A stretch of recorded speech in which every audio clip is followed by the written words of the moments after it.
Praise the lord.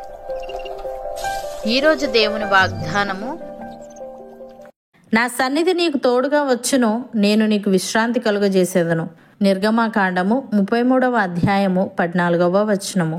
సహోదరి సహోదరులారా, ఈ మాట దేవుడు మోషేతో చెప్తున్నాడు. ఇజ్రాయేలీలు బంగారు విగ్రహం చేసి దేవునికి కోపం తెప్పించారు. దేవుడు వారిని శిక్షిస్తానని చెప్పినప్పుడు మోషే ప్రజల కోసం ప్రార్థించాడు. మీరు లోబడనొల్లని ప్రజలు గనుక నేను మీతో కూడా రాను, త్రోవలో మిమ్మల్ని సంహరించదనేమో అని దేవుడు అన్నప్పుడు మోషే దేవునితో, యెహోవా, నీవు మా వెంట రాకపోతే మేము ఈ ప్రయాణం కొనసాగించలేము. నీ సన్నిధి రాని ఎడల ఇక్కడ నుండి మమ్మల్ని తోడుకొని పోకుమని మొరపెట్టాడు. దానికి దేవుడు సమాధానంగా, నా సన్నిధి నీకు తోడుగా వచ్చును, నేను నీకు విశ్రాంతి కలుగజేసేదనని చెప్పాడు. ప్రియులారా, ఇక్కడ సన్నిధి అంటే కేవలం ఒక స్థలంలో ఉండడం మాత్రమే కాదు, దేవుని ప్రేమ, శక్తి, మార్గదర్శకత్వం, రక్షణ మనతో ఉండడం. విశ్రాంతి అంటే శరీర విశ్రాంతి మాత్రమే కాదు, మనసుకు ఆత్మకు కలిగే లోతైన శాంతి. మనకు పరిస్థితులు కష్టంగా ఉన్నా దేవుని సన్నిధి మనతో ఉంటే మనకు ధైర్యం వస్తుంది. మన శ్రమల మధ్యలో కూడా దేవుడు మన హృదయానికి ఇచ్చే సమాధానం మనకు ఊరటనిస్తుంది. ఉదాహరణకు, గొలియాతుతో పోరాడేటప్పుడు దావీదుకు యుద్ధ అనుభవం లేదు, కానీ అతడు ధైర్యంగా ఉన్నాడు. దేవుడు నాతో ఉన్నాడు అనే నమ్మకం అతనికి ఆ ధైర్యాన్ని ఇచ్చింది. దేవుని సన్నిధి వల్లే అతడు విజయం సాధించాడు. భయం పోయింది. దేవుని సన్నిధి మనతో ఉంటే కష్టాలు ఉన్నా మన హృదయంలో ధైర్యం ఉంటుంది. దేవుని సన్నిధి మనతో ఉంటే ప్రయాణం ఎంత కష్టమైనా అది భరించగలుగుతాం. మన కృషి శక్తి కంటే దేవుని తోడ్పాటు మన విజయానికి మూలమని గ్రహిస్తాం. యోసేపు బానిసగా అమ్మబడ్డ జైలుకు వెళ్ళినా యెహోవా యోసేపునకు తోడై ఉండెనని వ్రాయబడి ఉంది. దేవుని సన్నిధి కారణంగా కష్టాల మధ్య కూడా అతనికి కృప, విజయాలు లభించాయి. మోషే తర్వాత నాయకత్వ బాధ్యత యెహోషువకు వచ్చింది. దేవుడు అన్నాడు, నేను మోషేకు తోడై ఉండినట్లు నీకును తోడై ఉందును అని. ఈ మాట వల్ల అతడు ధైర్యంగా వాగ్దాన భూమిని స్వాధీనం చేసుకున్నాడు. ప్రియులారా, మన విజయం కేవలం మన శ్రమ వల్ల కాదు, దేవుని తోడు, దేవుని మార్గదర్శకత్వం వల్ల వస్తుంది. ఆయన లేకపోతే మన ప్రయాణం కష్టమవుతుంది, భవిష్యత్తు అంధకారంగా ఉంటుంది. యెహోవా ఇలాగు సెలవిచ్చుచున్నాడు, మార్గములలో నిలిచి చూడుడి, పురాతన మార్గములను గూర్చి విచారించుడి, మేలు కలుగు మార్గం ఏది అని అడిగి అందులో నడుచుకొనుడి, అప్పుడు మీకు నెమ్మది కలుగును. అయితే వారు, మేము అందులో నడుచుకొనమని చెప్పుచున్నారు. మిమ్మును కాపు కాయుటకు నేను కావలి వారిని ఉంచి ఉన్నాను, ఆలకించుడి, వారు చేయు బూరదు అని వినబడుచున్నది. అయితే మేము వినమని వారు అనుచున్నారు. అన్యజనులారా వినుడి, సంగమా వారికి జరిగిన దానిని తెలుసుకొనుము, భూలోకమా వినుము.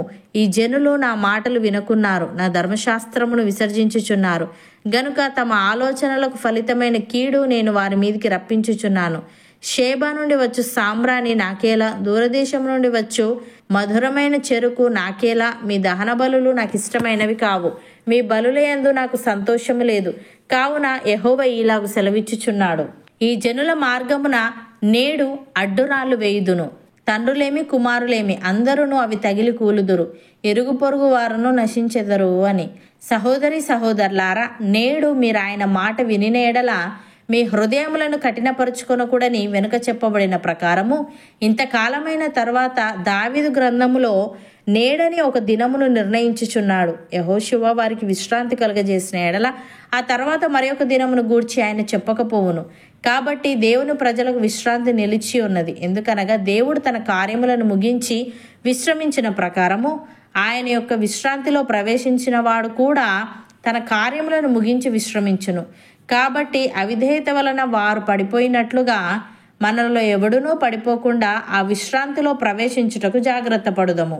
ఎందుకనగా దేవుని వాక్యము సజీవమై బలము గలదై రెండంచులు గల ఎటువంటి ఖడ్గము కంటేనూ వాడిగా ఉండి ప్రాణాత్మలను కీళ్లను మూలుగను విభజించినంత మట్టుకు దూర్చు హృదయం యొక్క తలంపులను ఆలోచనలను శోధించుచున్నది. మరియు ఆయన దృష్టికి కనబడని సృష్టము ఏదీయూ లేదు. మనం ఎవనికి లెక్క యొప్ప చెప్పవలసి ఉన్నదో ఆ దేవుని కన్నులకు సమస్తమును మరుగులేక తేటగా ఉన్నది. ఆకాశ మండలము గుండా వెళ్ళిన దేవుని కుమారుడైన యేసు అను గొప్ప ప్రధాన యాజకుడు మనకు ఉన్నాడు గనుక మనము ఒప్పుకొనిన దానిని గట్టిగా చేపట్టుదము. మన ప్రధాన యాజకుడు మన బలహీనతల యందు మనతో సహానుభవము లేనివాడు కాడు గాని సమస్త విషయములలోనూ మన వలనే శోధింపబడినను ఆయన పాపము లేనివాడుగా ఉండెను. గనుక మనము కనికరింపబడి సమయోచితమైన సహాయము కొరకు కృప పొందునట్లు ధైర్యముతో కృపాసనమునొద్దకు చేరుదము. అవును అన్నవారు నాతో పాటు ప్రార్థనలో ఏకీభవించండి. పరిశుద్ధుడా, ప్రేమగల తండ్రి, నా సన్నిధి నీకు తోడుగా వచ్చును, నేను నీకు విశ్రాంతి కలుగజేసేదనని. సన్నిధి అంటే కేవలం ఒక స్థలంలో ఉండడం మాత్రమే కాదు, కానీ నీ ప్రేమ, శక్తి, మార్గదర్శకత్వం, రక్షణ మాతో ఉండడమని.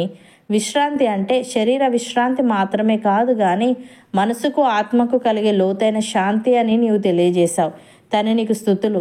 దేవా, మాకు విజయాలు కేవలం మా శ్రమ వల్ల కాదు, కానీ నీ తోడు, నీ మార్గదర్శకత్వం వల్లే వస్తాయి. గనుక దావీదు, మోషే, యోసేపు లాంటి వారు నీ సన్నిధి వల్లే విజయం సాధించారు. గనుక మేము నీ సన్నిధి కలిగి జీవించుటకు సహాయము దయచేయమని.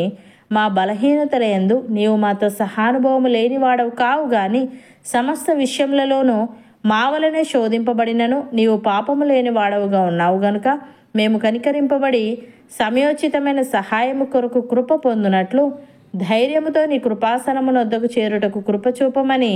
నీ సన్నిధి, సమాధానం మాలో ప్రతి ఒక్కరికి నీ ఎల్లవేళలా నీవే అనుగ్రహించమని యేసుక్రీస్తు నామమున ప్రార్థిస్తున్నాము తండ్రి.